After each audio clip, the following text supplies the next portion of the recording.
Any audio now, Mike?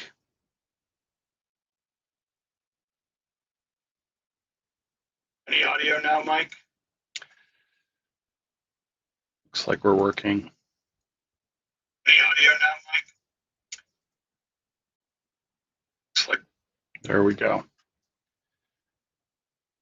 Sorry about that. I had my headset set down and it must be using my headset by default in Windows. So this is going out live on 5 platforms today. Restream lets me broadcast at the same time to up to 30 different locations. And StreamYard, which I used for the previous few days, has a limit of 3 connections at once, unless you upgrade to the next level of licensing, and then they have a limit of 8, whereas Restream looks like they give you up to 30 different platforms to stream to.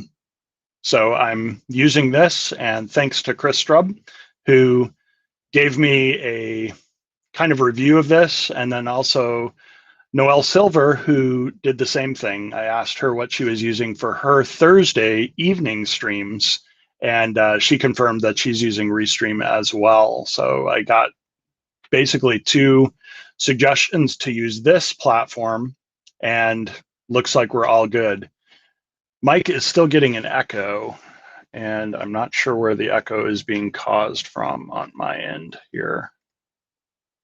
Let's see what we've got going on.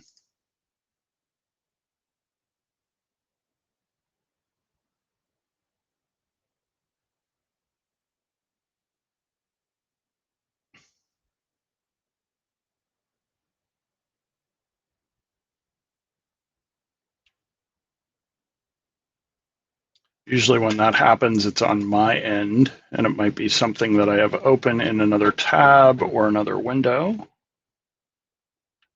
Let me know, Mike, if that is gone now.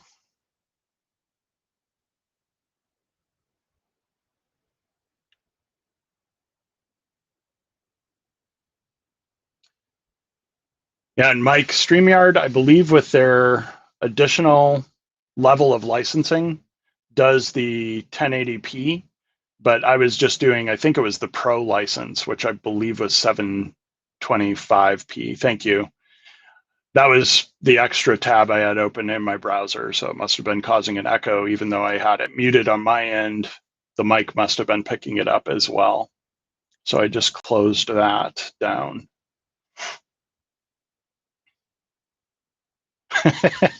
Good to know, Mike. I hadn't even researched the back end of these services, but it looks like I picked the right one to talk about Microsoft on the back end. So the idea with using these services would be to give you a preview of things you can do if you want to go live and become a producer or presenter on these platforms. The difficulty about doing both roles is you have your head kind of in both areas. I'm trying to present, I'm trying to get my slides up on the screen, and then I'm also looking at all the controls to make sure the visuals and the different aspects of the production are handled as well. I do have a friend that reached out and was asking if there's any way that they can help with things that are going on. So I'm going to send them a quick link to Restream here.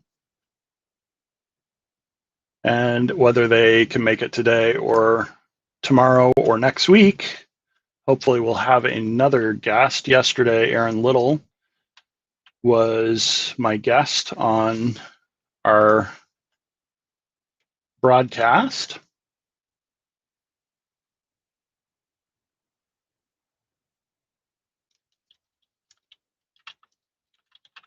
So I'll send this off.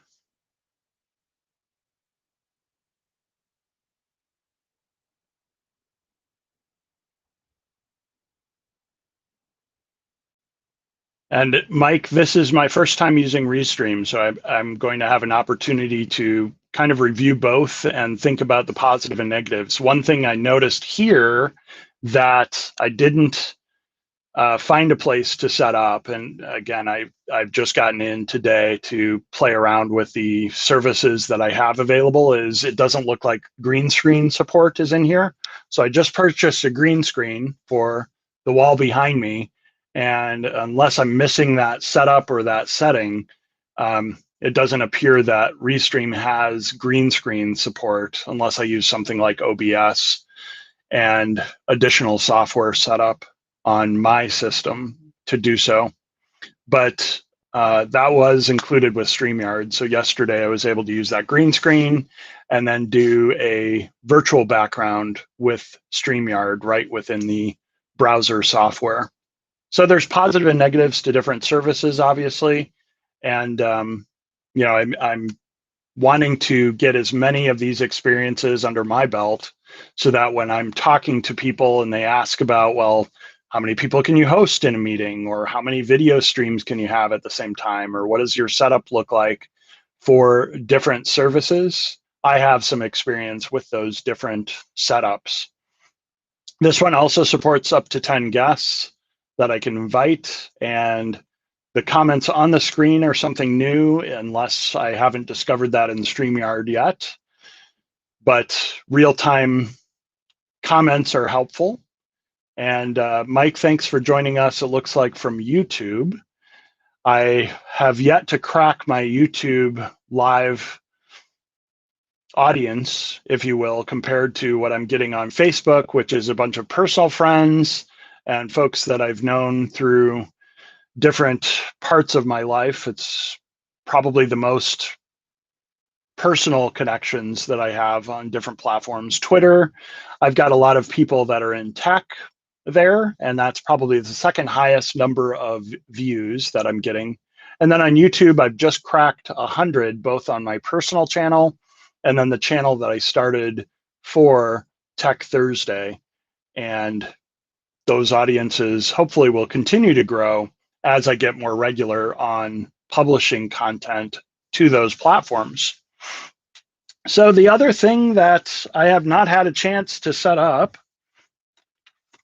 but Tech Thursday would be a good time to think about setting it up, is a Microsoft HoloLens for the announcements surrounding Microsoft Mesh. And so here we have the HoloLens 2. And this device allows you to wear it if you're not wearing a headset, and has a visor that lifts so that I can get that out of my way of my glasses when I'm putting it on, and has the ability to do some of the virtual reality that was announced at Microsoft Ignite in March of this year, like last week. So maybe Friday or definitely next week, we'll take a look at HoloLens and how that plays into some of these experiences. I can record from this device. However, I have not tried to think about what a browser experience from here might look like, because I can certainly share from this, but I haven't set that up or tried that experience. And there's not the concept of a desktop necessarily on the HoloLens, I don't think. The field of view might be what they consider the desktop if you just share your experience with the audience. But this is another device that I need to set up and do some testing with on Tech Thursday. So thanks for joining me live. If you have any questions, feel free to type them into our chat, and I'll see if I can answer those. The other thing that came up last week, as I did a LinkedIn post about what people would like to learn about on Tech Thursday, was our iRobot Roomba setup. And we used that. We purchased it probably 2 years ago and really didn't leverage it heavily, maybe the first 6 months or year, because we had some drapes in the house that were across the floor, and the Roomba ended up grabbing those drapes every time we just kind of set it on its task. We since changed the drapes and curtains in a couple of the rooms so they're not sitting on the floor.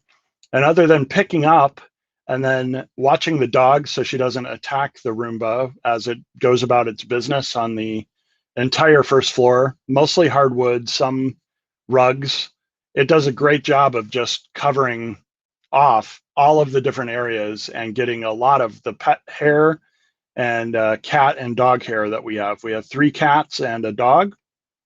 So even after doing the sweeping and what we think is getting all of the dander and the hair up, the Roomba still will set up through the app the bin being full. And I'd say we probably changed the bin twice during a session of getting the carpets cleaned within the house.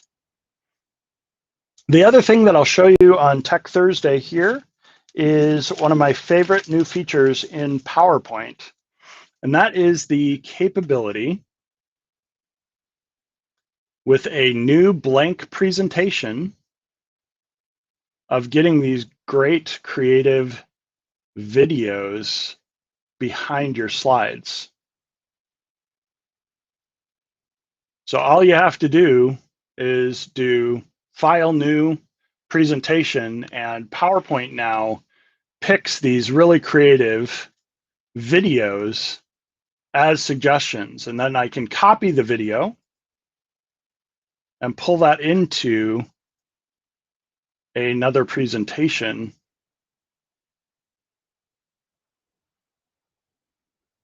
And leverage those slides and those videos within my PowerPoints. So I've been playing around with that. This is nice if you want some animation when you're doing a PowerPoint presentation. I can also do things with PowerPoint now from the slideshow menu. In the application, you now have Rehearse with Coach.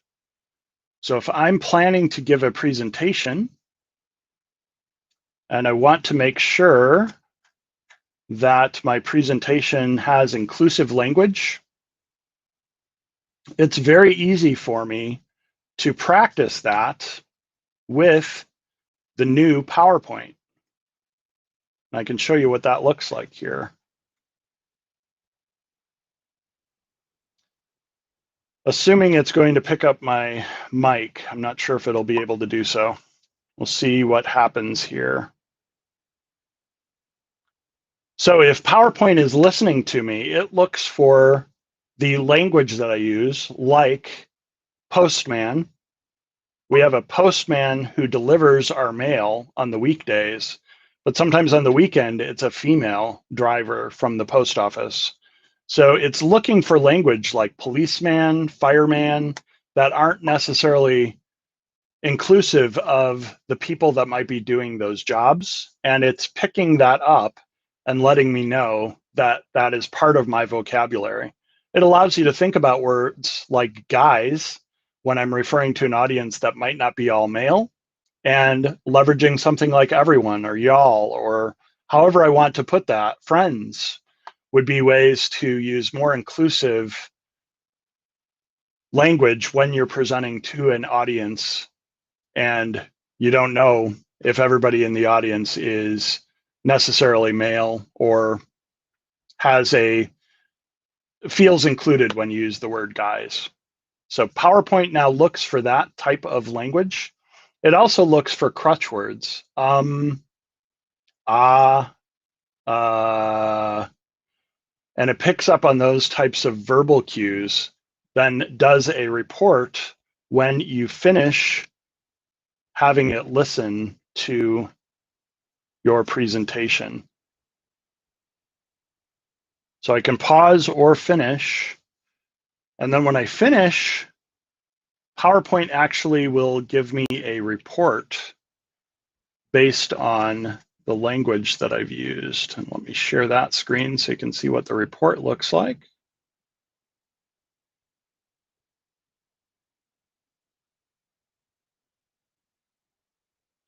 Share this out on screen number 2.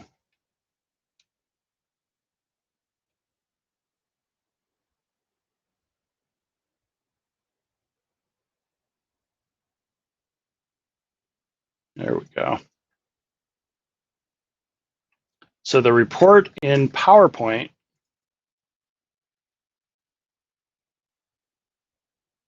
gives me information about any filler words. It's adding additional fillers that it's looking for. So is one of my filler words, and it hasn't picked up on that just yet.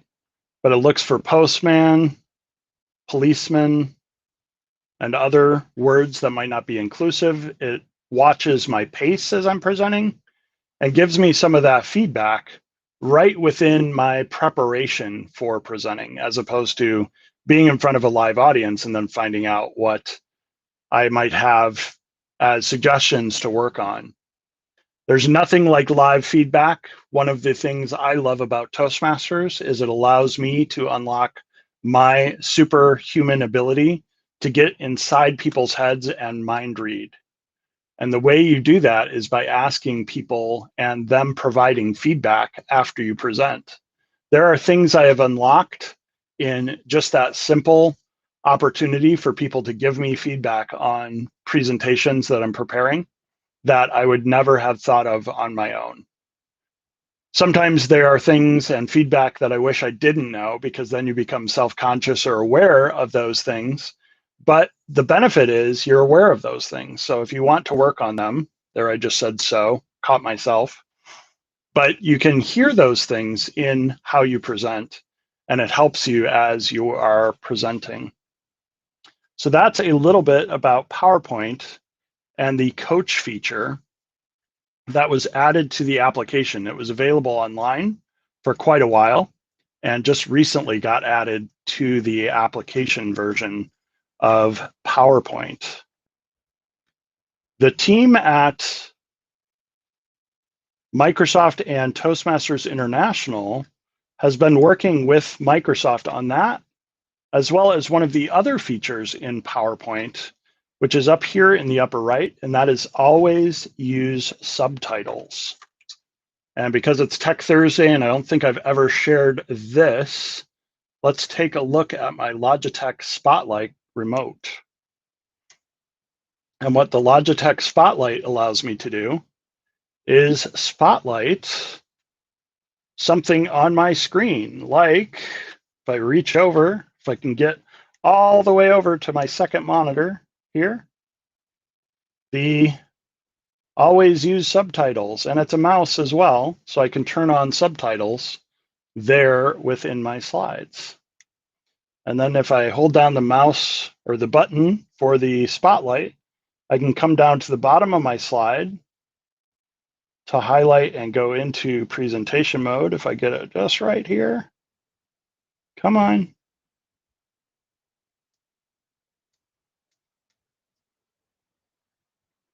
A little bit down. It's awfully sensitive today. There we go. And then as I'm presenting, PowerPoint goes ahead and puts in subtitles for me. So it's listening to the words that I say. And if you think about presenting, especially online, Mike gave me the cue, hey, I can't hear you. Imagine if Mike were in a situation where it was loud, there was a lot of background noise. Maybe he's watching from his phone and it's not a place where he has a headset or the ability to listen. Having automatic translation, either in the language I'm speaking or potentially other languages, is another inclusive way to address somebody when you're presenting, especially in a live event. So PowerPoint not only has the Rehearse Coach, Rehearse with Coach, and the ability to give feedback before you are live and in a live event like this on Teams, Twitch, Twitter, YouTube, and Facebook today.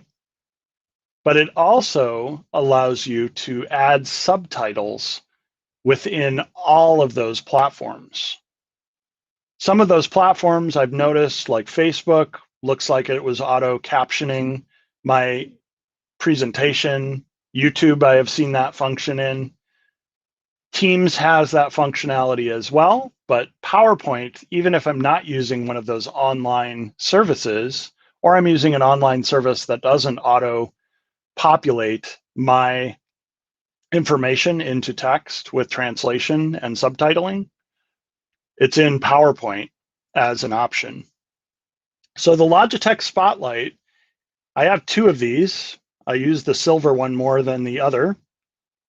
It has a dongle, so I can connect it either via Bluetooth, which I'm doing right now, or I can use a USB style dongle in a computer. It also comes with a power cable to not only pair the device and install the software, but also to charge the remote. And it has up to 3 hours worth of use with 1 minute charging. Even if this were dead for a presentation, unless it's over 3 hours, I need a minute with that cable attached to use this as my presenter. The presenter functions allow me to change my slides. So I have 2 slides in this presentation, and I can go back and forth between those, or I can set up the software. If I have 30 minutes to present and we're actually at right around 30 minutes, I can tell this when I'm 5 minutes before my end, go ahead and shake in my hand so that I know I need to wrap things up to stay on time with delivery of live events. If there are other presenters that I've lined up, that has always been something that Toastmasters has helped me with, is figuring out how to fit your message into a specific amount of time. If I have something prepared for an hour, but then somebody comes back and says, hey, we only have a half an hour to get us back on time, or because of additional things we've added to the agenda, it's helpful to figure out how do you condense maybe an hour's worth of information into 30 minutes, or even smaller amounts, providing somebody maybe a elevator version of an hour talk, and then maybe scheduling something as follow-up if they have interest in learning more. So today on Tech Thursday, we talked a little bit about the Logitech presenter and the ability to use PowerPoint, both for feedback when you're preparing a speech, but also for subtitling when you are presenting live. We looked at setting up Restream and figured out the echo and getting rid of the echo today, as well as added Twitch to the platforms that I am streaming to.